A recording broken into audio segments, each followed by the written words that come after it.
Hello everyone, welcome back to another video from Quick Guide. Today in this video, I'm going to show you how you can log in into your Comenity Bank account.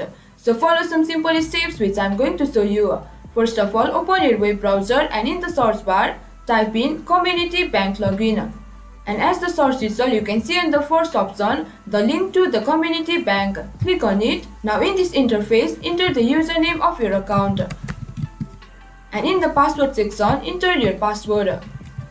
To confirm what you have typed, click here on the show button. And you can check mark this remember me if you are using a private computer, but I do not recommend if you are using public or shared computer. And once you do that, click on sign in. You will be signed into your Comenity Bank account. And in case if you guys forgot your login credentials, click here forgot username or password to reset it. Also, if you guys want to create a new account on Comenity Bank, click here on register now. So this much for this video.